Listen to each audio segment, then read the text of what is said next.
மழை குதிரையின் பயணம். ஒரு சிறிய கிராமத்தில் முத்துமணி என்ற ஒரு சிறுமி வாழ்ந்தாள். அவள் தினமும் பள்ளிக்குச் செல்லும் வழியில் மேகங்களை பார்த்து நிமிர்ந்து நிற்பாள். ஒரு நாள் வானம் கருமேகமாயிருந்தது. மழை பெய்ய ஆரம்பித்தது. மழைத்துளிகள் புல்லில் நடனமாடின. அந்த மழைத்துளிகளில் ஒரு சிறிய வெள்ளைக் குதிரை உருவாகியது. அது நீரில் கண்ணாடி போல் ஜொலித்தது. முத்துமணி அதைக் கண்டு மகிழ்ச்சியுடன் கைகள் விரித்து பார்த்தாள்.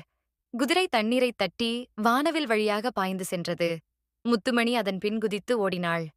புல்வெளி, சிறு ஓடை, மலர்ச்செடி எல்லாம் அவளுடன் குதூகலித்தன. குதிரை நின்றது. ஒரு சிறிய தாவரத்தின் மீது மழைத்துளி விழுவதை கவனித்தது. அதன் மேல் மழைத்துளிகள் சேர்ந்தன. புதுப்பூ ஒன்று மலர்ந்தது. குதிரை நிதானமாக மறைந்தது. மீண்டும் வானம் தெளிந்தது. முத்துமணி தன் கையில் அந்த மலரை பார்த்தாள்.